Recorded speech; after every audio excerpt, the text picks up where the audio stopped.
स्वागत है आप सभी का एक बार फिर तक्षशिला इंस्टीट्यूट भोपाल में। दोस्तों यहाँ पे आज फिर से हम एक नई हिस्ट्री की वीडियो लेके आए हैं जिसमें आज डिस्कस करेंगे वैदिक सभ्यता के बारे में। इसके पहले दोस्तों हम सिंधु घाटी सभ्यता के बारे में डिस्कस कर चुके हैं। तो चलिए स्टार्ट करते हैं हम अपना पहला क्वेश्चन। यहाँ पे दिया गया है पूर्व वैदिक आर्यों का प्रमुख धर्म क्या था। तो दोस्तों यहाँ पे एक बात पहले आपको बता दूं, पूर्व वैदिक काल का मतलब ऋग्वैदिक काल से ही है, ठीक है। तो यहाँ पे ऋग्वैदिक काल और पूर्व वैदिक काल एक ही है। तो दोस्तों इसका सही आंसर है यहाँ पे सेकंड वाला, प्राकृतिक पूजा एवं यज्ञ। दोस्तों ऋग्वैदिक काल में या पूर्व वैदिक काल में लोग प्रकृति की पूजा करते थे, साथ ही साथ यज्ञ करते थे। तो ये बात सही है। चलिए दोस्तों यहाँ पे मैं आपको एक बात बता दूं कि ऋग्वैदिक काल में कुछ देवता बहुत ही ज़्यादा फेमस थे जिनके लिए हमें जानना बहुत ही ज़्यादा ज़रूरी है। तो चलिए यहाँ पे देखते हैं सबसे पहले वरुण के बारे में। तो दोस्तों यहाँ पे जो ऋग्वैदिक काल में वरुण देवता थे, जल के देवता थे। दोस्तों इन्हें याद रखना है, पूछे जा चुके हैं। जो मित्र थे, मित्र देवता दोस्तों ये प्रतिज्ञा के देवता थे, प्रतिज्ञा के लिए, ठीक है। इसके बाद दोस्तों जो इंद्र देवता थे, इंद्र युद्ध के देवता थे। दोस्तों ये युद्ध के समय इन्हें पूजा जाता था या इनका आह्वान किया जाता था। इसके साथ ही साथ दोस्तों जो सोम देवता थे, सोम ये वनस्पति के देवता थे दोस्तों। तो आपने सुना ही होगा सोमरस। तो ये सोम जो देवता थे वनस्पतियों के देवता थे। इसके साथ ही साथ दोस्तों एक और है अग्नि। जो अग्नि देवता थे ये भी बहुत महत्वपूर्ण देवता थे क्योंकि ये मनुष्यों और देवताओं के बीच की कड़ी थे यहाँ पे यज्ञ अनुष्ठानों में। चलिए दोस्तों हम चलते हैं नेक्स्ट क्वेश्चन की ओर। नेक्स्ट क्वेश्चन हमारा यहाँ पे दिया गया है, निम्नलिखित में से कौन सही नहीं है। दोस्तों यहाँ पे क्वेश्चन दिया गया है निम्नलिखित में से कौन एक सही नहीं है। तो हम देख लेते हैं दोस्तों। यहाँ पे फर्स्ट अस्किनी, इस चिनाब नदी का पुराना नाम था दोस्तों अस्किनी। तो ये बात सही है यहाँ पे। सेकंड दिया है कुंभा, एक काबुल नदी का पुराना नाम था, ये भी यहाँ पे दोस्तों सही है। उसके बाद नदी तमा, नदी तमा सरस्वती नदी का पुराना नाम था। नदी तमा, तमा माते तमा सरस्वती, तो ये सभी नाम सरस्वती नदी के हैं दोस्तों। तो ये बात सही है यहाँ पे। उसके बाद बितस्ता, बेतस्ता जो कि झेलम नदी का नाम था। तो यहाँ पे ए भी सही है दोस्तों। इसके बाद जो पुरुषनी नदी है, लास्ट वाला हमारा ये आंसर यहाँ पे गलत है, यहाँ पे दिया गया है। तो हमें असत्य छांटना था, तो हम इसी में देख लेते हैं दोस्तों। जो पुरुषनी नदी है रावी नदी का नाम था, ना कि सिंधु नदी का नाम। तो हमारा यहाँ पे फिफ्थ वाला ऑप्शन एक्स्ट्रा में दिया हुआ है, ये हमारा सही है। चलिए दोस्तों हम देखते हैं नेक्स्ट क्वेश्चन की ओर चलते हैं। नेक्स्ट क्वेश्चन दिया गया है दोस्तों यहाँ पे हमारा, ऋग्वैदिक काल में सभा और समिति क्या थी। दोस्तों यहाँ पे क्वेश्चन दिया गया है ऋग्वैदिक काल में सभा और समिति क्या थी। तो सभा और समिति के बारे में यहाँ पे पहले मैं आपको बता दूं कि सभा और समिति जो ऑप्शन दिए गए हैं हमारे, फर्स्ट है किसी जगह का नाम था, सेकंड है यहाँ पे कार्य करने वाली समितियां थी। तो ये हमारा सेकंड वाला यहाँ पे आंसर सही है, कार्य करने वाली समितियां थी। तो दोस्तों क्या कार्य करती थी इनके बारे में हम समझ लेते हैं। पहला तो दोस्तों यहाँ पे एक ऑप्शन मिलता है हमें क्या, समिति। तो समिति के बारे में देख लेते हैं। दूसरा मिलता है सभा। तो दोस्तों आपसे आज के बाद पूछा जाए कि समिति क्या काम करती थी ऋग्वैदिक काल में, तो दोस्तों ये आम लोगों की सभा थी। ये पूछा जा चुका है क्वेश्चन, तो इसे याद रखना आप। ये आम लोगों की सभा थी और इसमें आम लोग भाग लेते थे, लेकिन इसी से राजा का चयन होता था दोस्तों। तो एक चीज़ यहाँ से इम्पोर्टेंट है कि किस सभा से राजा का चयन होता था वैदिक काल में। तो दोस्तों वो क्या थी, समिति जिसका नाम था, यह इसी से राजा का चुनाव होता था। नेक्स्ट है हमारी सेकंड वाली सभा। सभा दोस्तों न्यायिक काम देखने के लिए सभा का आयोजन किया गया था या सभा को बनाया गया था। इसमें न्यायिक काम देखे जाते थे, साथ ही साथ राजकीय काम के लिए ये प्रसिद्ध थी। तो दोस्तों ये दो समितियां थी, ठीक है, जो वैदिक काल में थी। एक समिति जो कि आम लोगों की सभा थी जिसमें राजा का चुनाव होता था, जो सभा थी वो न्यायिक एवं राजकीय कार्यों को देखती थी। दोस्तों ये रहा हमारा नेक्स्ट क्वेश्चन, इसे देखते हैं। उपनिषदों के दर्शन के संदर्भ में निम्नलिखित में से कौन सा कथन असत्य है। दोस्तों असत्य को छांटना है। हम पहले तो देख लेते हैं, मुंडकोपनिषद में यज्ञ की तुलना टूटी हुई नौका से की गई है। दोस्तों ये बात सही है।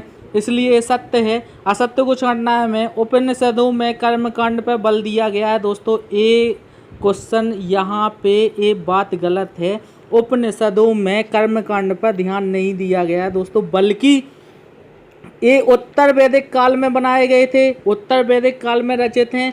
तो इनमें क्या हुआ था, जो ऋग्वैदिक काल के जो यज्ञों के कर्मकांड के दोष थे उन्हें हटाकर बनाए गए हैं। तो दोस्तों इसमें ऐसा कुछ नहीं है। तो यही हमारा आंसर है सेकंड वाला, उपनिषदों में कर्मकांड पर बल नहीं दिया गया। चलिए हम 2 ऑप्शन और देख लेते हैं, क्योंकि ये बहुत ही ज़्यादा इंपॉर्टेंट चीज़ें हैं। यहाँ पे क्वेश्चन यहाँ से बनते रहते हैं। उपनिषदों में आत्मा परमात्मा पर विस्तृत विवेचना की गई है तथा आत्मा को अविनाशी एवं अमर बताया गया है। तो दोस्तों ये भी इम्पोर्टेंट है कि उपनिषदों में आत्मा को कैसा बताया गया, तो अमर बताया गया है। नेक्स्ट देखते हैं हम यहाँ से, उपनिषदों में मोक्ष की परिकल्पना की गई है। तो दोस्तों ये रहे हमारे, इसका आंसर था उपनिषदों में कर्मकांडों पर बल दिया गया है। ये बात गलत है, बल नहीं दिया गया है दोस्तों। चलिए नेक्स्ट क्वेश्चन की ओर चलते हैं। ये है हमारा नेक्स्ट क्वेश्चन दोस्तों, निम्नलिखित में से कौन सा संस्कार गृहस्थ में प्रवेश से संबंधित है। दोस्तों गृहस्थ में प्रवेश से संबंधित संस्कार का नाम बताना है। पहले तो मैं आपको बता दूं 16 संस्कार होते हैं हमारे धर्म में। टोटल कितने संस्कार होते हैं, 16 संस्कार होते हैं, जो कि जन्म के पहले से स्टार्ट होकर मृत्यु के बाद तक लास्ट संस्कार होते हैं। तो दोस्तों ये 16 संस्कार होते हैं, जिसमें से गृहस्थ, यहाँ पे क्वेश्चन देख लेते हैं हम पहले एक बार। यहाँ पे दिया गया है गृहस्थ प्रवेश से संबंधित संस्कार का नाम बताना है। गृहस्थ प्रवेश से संबंधित संस्कार का नाम कौन सा है, तो दोस्तों मैं आपको बता दूं ये है समावर्तन संस्कार। ये फर्स्ट वाला हमारा सही है, जो गृहस्थ प्रवेश से संबंधित है दोस्तों, तो ये सही है। इसके बाद चूड़ा कर्म संस्कार के बारे में मैं बता देता हूं आपको। इसका मतलब होता है जो मुंडन होता है, मुंडन को चूड़ा कर्म संस्कार के नाम से जाना जाता है दोस्तों। इसके बाद जात कर्म संस्कार, जात कर्म संस्कार जन्म के तुरंत बाद जो बच्चे के मुंह में उंगली डालने वाला संस्कार होता है उसे कहा जाता है जात कर्म संस्कार। उसके साथ ही लास्ट दिया है निष्क्रमण संस्कार। दोस्तों निष्क्रमण संस्कार के बारे में बता दें कि जब कोई बच्चा सबसे पहली बार अपने घर से बाहर कदम रखता है तो उस संस्कार को जात निष्क्रमण संस्कार के नाम से जाना जाता है। ठीक है दोस्तों। चलिए दोस्तों, तो ये रहा हमारा नेक्स्ट क्वेश्चन, इसे देखते हैं। इसमें दिया गया है दोस्तों 10 राज युद्ध के विषय में निम्नलिखित कथनों पर विचार कीजिए।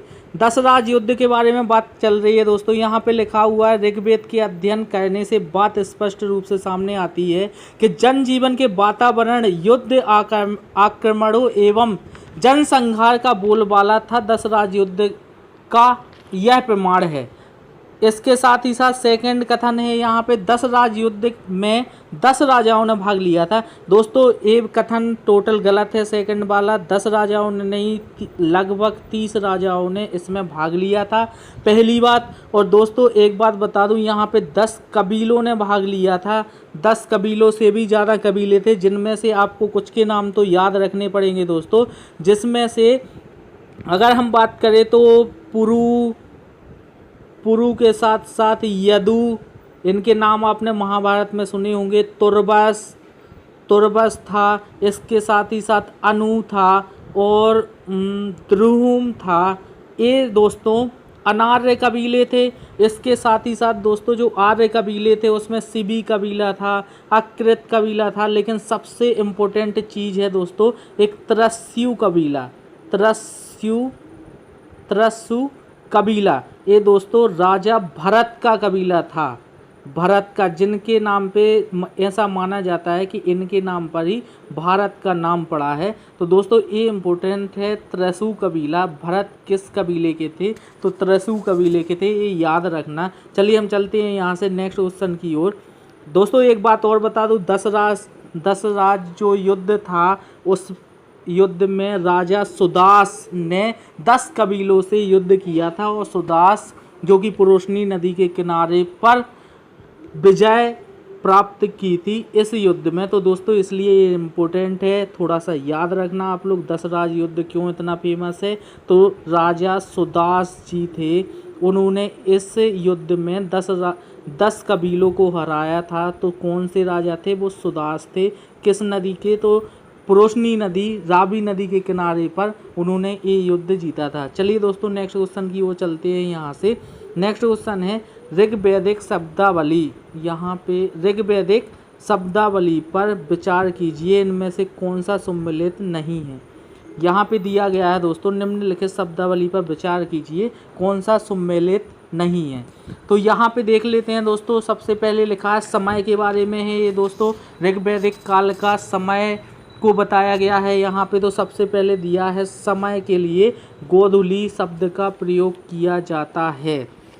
ये बात दोस्तों सही है, गोधूली जो कि शाम के समय का वक्त है, इसलिए गोधूली का प्रयोग किया जाता है, ये बात भी सही है। अतिथि के लिए गोहन का शब्द का प्रयोग किया जाता है, ये भी बात सही है दोस्तों। यहाँ पे युद्ध के लिए गविष्ट शब्द का प्रयोग मिलता है, ये बात भी सही है दोस्तों।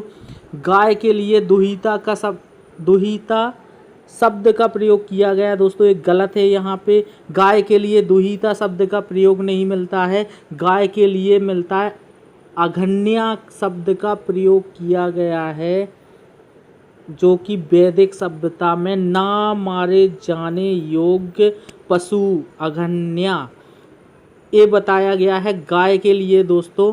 और पुत्री के लिए दुहिता शब्द का प्रयोग मिलता है, पुत्री के लिए। तो ये दोनों चीज़ें याद रखना दोस्तों, ये अघन्या गाय के लिए उपयोग में लाया जाता है शब्द, जिसे ना मारने वाला पशु बोला गया है।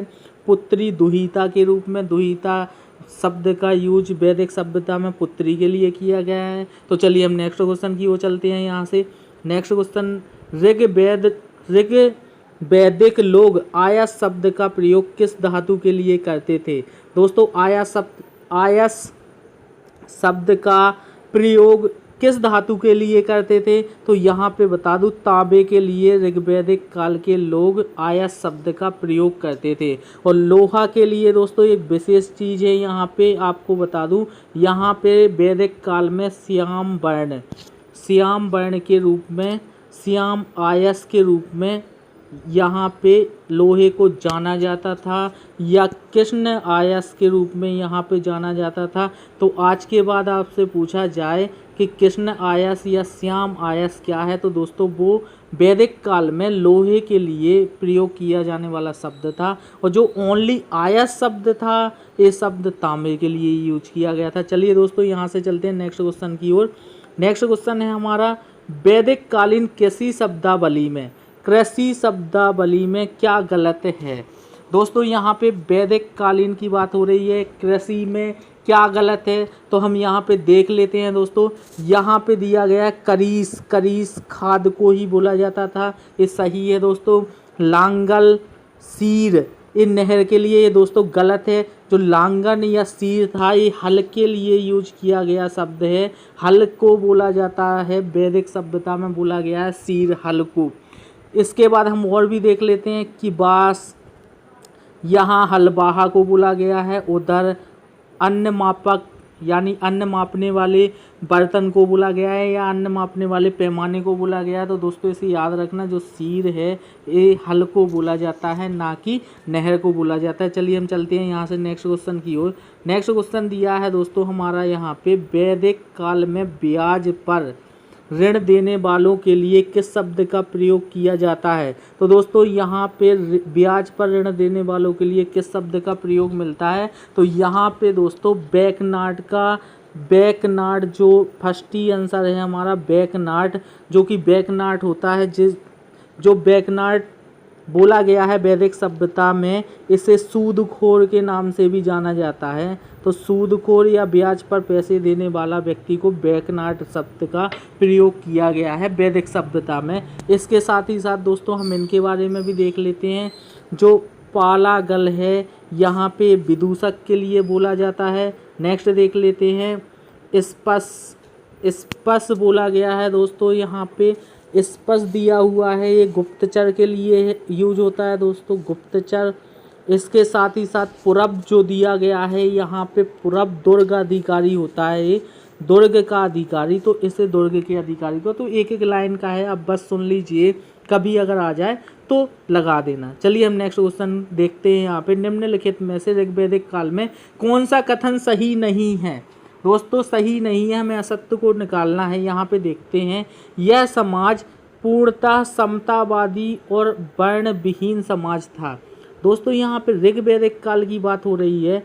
ऋग्वैदिक काल में दोस्तों ऋग्वैदिक काल का कौन सा कथन सही नहीं है ये पूछा गया है। यहाँ पे ऑप्शन चेक करें तो यह समाज पूर्णतः समतावादी अथवा वर्ण विहीन समाज था। दोस्तों ऐसा नहीं है, समतावादी तो नहीं था, ऐसा नहीं बोल सकते क्योंकि हमें 100% जानकारी नहीं प्राप्त है इसके बारे में। इसे मानते हैं कि उत्तर वैदिक से उच्च वो था, यहाँ पे वर्ण विभाजन नहीं था, यहाँ पे स्त्री की स्थिति बहुत अच्छी थी, लेकिन हम ये भी नहीं बोल सकते कि पूर्ण रूप से समतावादी था या वर्ण विहीन था। तो दोस्तों ये हमारा क्या है, यहाँ पे ऑप्शन गलत है। इसमें ऋग्वैदिक काल में स्त्रियों को उपनयन संस्कार का अधिकार था। हाँ ये बात सही है दोस्तों, ऋग्वैदिक काल में स्त्रियों को उपनयन संस्कार का अधिकार था। उपनयन वो संस्कार होता है दोस्तों जिसमें जो शिक्षा प्राप्त करने के पहले का संस्कार होता है, ये होता है जो कि उत्तर वैदिक काल में महिलाओं को लगभग खत्म कर दिया गया था। नेक्स्ट दिया है यहाँ पे, इस समाज में ना तो बाल विवाह चलन और ना ही सती प्रथा के संकेत मिलते हैं, ये बात भी सही है दोस्तों। इसके साथ ही साथ नियोग प्रथा से स्पष्ट है कि समाज में विधवा विवाह स्वीकृत था। दोस्तों ये मोस्ट इम्पोर्टेंट क्वेश्चन है यहाँ पे, नियोग प्रथा। नियोग प्रथा जो थी वो विधवा पुनः विवाह के लिए फेमस थी, तो इसे याद रखना। ये क्वेश्चन कई बार पूछा जा चुका है कि वो कौन सी प्रथा थी वैदिक सभ्यता में जिसमें विधवा पुनः विवाह को प्रोत्साहन दिया गया या विधवा पुनर्विवाह के लिए की जाती थी, तो वो नियोग प्रथा थी दोस्तों। चलिए हम नेक्स्ट क्वेश्चन को यहाँ से देख लेते हैं। नेक्स्ट क्वेश्चन है, ऋग्वैदिक काल में स्त्रियों एवं शूद्रों की दशा कैसी थी। दोस्तों यहाँ पे बात चल रही है कौन से काल की, ऋग्वैदिक काल की। तो ऋग्वैदिक काल में दोस्तों मैं आपको बता दूं, ऋग्वैदिक काल में स्त्रियों और शूद्रों की दशा कैसी थी, तो इनकी दशा काफ़ी अच्छी थी उत्तर वैदिक काल से। उस समय वर्ण विभाजन नहीं था तो शूद्रों की इतनी खराब हालत नहीं थी और स्त्रियों को भी सम्मान दिया जाता था, तो कोई आपत्तिजनक नहीं थी। ये बात सही है दोस्तों। यहाँ पे कैसी थी, तो कोई आपत्तिजनक नहीं थी, सही है। इन्हें नीचा माना जाता था, एक गलत है दोस्तों। स्त्रियों को शराब एवं शूद्रों को अछूता माना जाता था, ये उत्तर वैदिक काल में माना जाता है, वैदिक काल में नहीं। इसमें से इन्हें कोई सम्मान नहीं दिया जाता था, मिलता था दोस्तों, ऋग्वैदिक काल में सम्मान मिलता था इन्हें, तो फर्स्ट वाला इन्हें कोई आपत्तिजनक नहीं थी, ठीक है। तो ये बात सही है। चलिए हम नेक्स्ट क्वेश्चन की ओर चलते हैं। नेक्स्ट क्वेश्चन इसे देखते हैं दोस्तों। यहाँ पे दिया गया है, उत्तर वैदिक काल में स्त्रियों की स्थिति के संदर्भ में निम्नलिखित कथनों पर विचार कीजिए। दोस्तों हम देख लेते हैं क्या बोला गया है यहाँ पे। पहला ऑप्शन दिया गया है दोस्तों, एक पत्नी विवाह के आदर्श को अभी भी मान्यता प्राप्त थी किंतु बहुपति विवाह भी प्रचलित हो गया था। दोस्तों ये बात सही है। यहाँ पे एक पत्नी विवाह के आदर्श को अभी भी मान्यता प्राप्त थी, मतलब एक पत्नी से विवाह करना अभी भी बहुत अच्छा माना जाता था, लेकिन बहुपति विवाह भी प्रचलित हो गया था। दोस्तों उत्तर वैदिक काल की बात चल रही है, उत्तर वैदिक काल में। ऋग्वैदिक काल की तुलना में अब नारी के स्थान में गिरावट आई थी, ये बात भी सही है दोस्तों। नेक्स्ट दिया है यहाँ पे, मैत्रायणी संहिता में स्त्री की तुलना सुरा और पाशा से की गई है। दोस्तों एक चीज याद रखना, कौन सी संहिता में क्वेश्चन पूछा गया है, कौन सी संहिता में स्त्री की तुलना सुरा और पाशा से की गई है, मतलब जुआ और शराब से स्त्री की तुलना की गई है, तो मैत्रायणी संहिता में की गई है दोस्तों। नेक्स्ट है हमारा, ये भी सही है, पुत्री को सभी दुखों का कारण एवं पुत्र को रक्षक कहा गया है, ये भी बात सही है दोस्तों। तो यहाँ पे दोस्तों एक बात मैं आपको बता दूं, यहाँ पे गलत नहीं छांटना था, यहाँ पे कोई ऑप्शन गलत ही नहीं है, यहाँ पे सभी ऑप्शन सही है, इसलिए हमारे सभी ऑप्शन यहाँ पे सही हैं। तो इस चीज़ को याद रखना आप लोग। बहुपति विवाह फेमस हो गया था, नारी के स्थान में गिरावट आई थी, सुरा और पासे के से तुलना कर दी गई थी, और सभी दुखों का कारण पुत्री को माना जाने लगा था और पुत्र को रक्षक कहा जाने लगा था। चलिए नेक्स्ट क्वेश्चन देखते हैं हम। नेक्स्ट क्वेश्चन दिया है, वैदिक काल में राजा द्वारा संपन्न किए जाने वाले निम्नलिखित यज्ञों पर विचार कीजिए। ऐसे युग में महत्वपूर्ण यज्ञों जैसे अश्वमेध यज्ञ, वाजपेय यज्ञ, राजस्वी आदि का मूल उद्देश्य कृषि उत्पादन को बढ़ावा था, मतलब बढ़ावा देना था, इसके लिए किया जाता था दोस्तों। नेक्स्ट दिया है हमारा दूसरा कथन, वाजपेय यज्ञ राजनीतिक शक्ति का घोतक माना जाता था। दोस्तों एक बात यहाँ पे बता दूं, जो राजनीतिक शक्ति का घोतक माना जाता था वो माना जाता था अश्वमेध यज्ञ को, जिसमें अश्व को छोड़ दिया जाता था और सीमा को, अपने राज्य की जितनी भी राज्यों की सीमा से जाता था उसे यश प्राप्ति के लिए छोड़ा जाता था। तो दोस्तों ये राजनीति के लिए तो नहीं है जो वाजपेय यज्ञ है, तो इसलिए ये सेकंड कथन गलत है। यहाँ पे फर्स्ट कथन सही है। यहाँ पे दिया गया है ऐसे युग में महत्वपूर्ण यज्ञों जैसे अश्वमेध यज्ञ, वाजपेय यज्ञ, राजसूय यज्ञ आदि ऐसे युग में जो यज्ञ किए जाते थे वो सभी कृषि उत्पादन को बढ़ावा देने के लिए किए जाते थे। तो दोस्तों ये बात सही है, कहीं ना कहीं इनमें कृषि का ही भाग छुपा हुआ था। चलिए हम देखते हैं यहाँ पे इसका आंसर क्या है। इसका केवल एक पहला आंसर सही है, तो ए वाला राइट है, इसके अलावा बाकी सभी गलत है। ठीक है, चलिए नेक्स्ट क्वेश्चन को देखते हैं हम यहाँ से दोस्तों। नेक्स्ट क्वेश्चन हमारा दिया गया है उत्तर वैदिक काल से संबंधित मृद भांड है। दोस्तों उत्तर वैदिक काल के मृद भांडों के बारे में बात की है यहाँ पे। तो उत्तर वैदिक काल में दोस्तों जो यूज किए जाते थे वो गेरुवर्णी नहीं थे। यहाँ पे उत्तर वैदिक काल में चित्रित धूसर मृद भांड थे दोस्तों। तो एक वीडियो में अलग से लाऊंगा जो एंशिएंट हिस्ट्री की रहेगी, जिसमें हम सिक्कों के बारे में और दोस्तों मृद भांडों के बारे में बात कर लेंगे। तो यहाँ पे आप याद रखना जो उत्तर वैदिक काल में थे वो चित्रित धूसर मृद भांड थे। चलिए नेक्स्ट क्वेश्चन को देखते हैं। उत्तर वैदिक काल में लौह अस्त्र सर्वाधिक संख्या में किस स्थान से प्राप्त हुआ। दोस्तों उत्तर वैदिक काल में बोला गया है लौह अस्त्र सर्वाधिक किस स्थान से प्राप्त हुआ है। एक क्वेश्चन यहाँ पे पूछा गया है। तो दोस्तों सर्वाधिक जो लोहा प्राप्त हुआ है वो उत्तर वैदिक काल के स्थान अतरंजी खेड़ा से प्राप्त हुआ है दोस्तों। और एक बात बता दूँ, ये अतरंजी खेड़ा कहाँ पे, तो ये एटा जिला उत्तर प्रदेश में स्थित है, यूपी में दोस्तों। इसे याद रखना थोड़ा सा, कहाँ पे स्थित है, तो ये एटा जिला उत्तर प्रदेश में स्थित है, अतरंजी खेड़ा। नेक्स्ट क्वेश्चन देखते हैं दोस्तों। यहाँ पे हम प्राचीन भारतीय समाज के संदर्भ में निम्नलिखित में से कौन सा एक अलग है, अलग पूछा गया है दोस्तों। तो यहाँ पे देख लेते हैं कुल, वंश और गोत्र। दोस्तों ये सभी किससे हैं, तो ये सभी परिवार से हैं, परिवार से संबंधित हैं। और कोष यहाँ पे जो दिया गया है, कोष दोस्तों भंडार के रूप में किया जाता है। तो ये हमारा अलग है, इसे याद रखना आप। ये आंसर सही है, कोष एक अलग है। बाकी कुल परिवार के लिए, वंश परिवार के लिए, गोत्र भी परिवार के लिए यूज किया जाता है। नेक्स्ट क्वेश्चन को देख लेते हैं दोस्तों। यहाँ पे नेक्स्ट क्वेश्चन दिया गया है जीविकोपार्जन हेतु वेद वेदांग पढ़ाने वाले अध्यापक के वैदिक काल में किस संबोधन का प्रयोग किया जाता है। दोस्तों सही नहीं लिखा है, आप देख लेना। जीविका उपार्जन के लिए वेद वेदांगों को पढ़ाने वाले अध्यापक को वैदिक काल में क्या कहा जाता था। तो दोस्तों यहाँ पे बता दूं मैं आपको, वैदिक काल में उपाध्याय कहा जाता था इन लोगों को। जो वेद वेदांग पढ़ाते थे इन्हें उपाध्याय के नाम से जाना जाता था। चलिए नेक्स्ट क्वेश्चन देख लेते हैं दोस्तों। यहाँ पे हम नेक्स्ट क्वेश्चन हमारा दिया है ऋग वैदिक काल।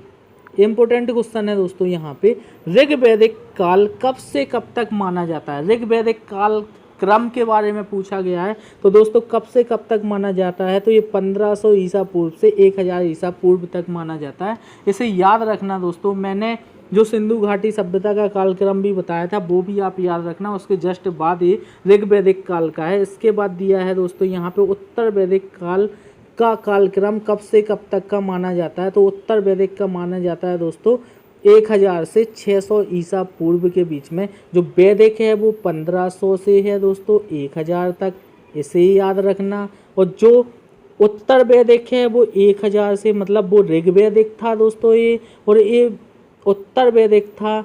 ए 1000 से 600 ईसा पूर्व। दोस्तों इस 600 ईसा पूर्व में एक महान क्रांति आएगी, द्वितीय नगरीय क्रांति आएगी, एक हलचल का काल आएगा भारतीय इतिहास का। तो इसे हम बाद में डिस्कस करेंगे, नेक्स्ट वीडियो में देखेंगे। अभी मज़ा आएगा हमें हिस्ट्री पढ़ने का या क्वेश्चन सोल्व करने का। तो चलिए हम देखते हैं नेक्स्ट वीडियो में। तो दोस्तों यहीं तक की आज की वीडियो थी। कैसे लगी आपको कमेंट करके ज़रूर बताएं। कृपया करके अगर वीडियो पसंद आता है तो लाइक करें, शेयर करें और चैनल सब्सक्राइब नहीं किया है तो सब्सक्राइब कर लें दोस्तों। थैंक यू, जय हिंद।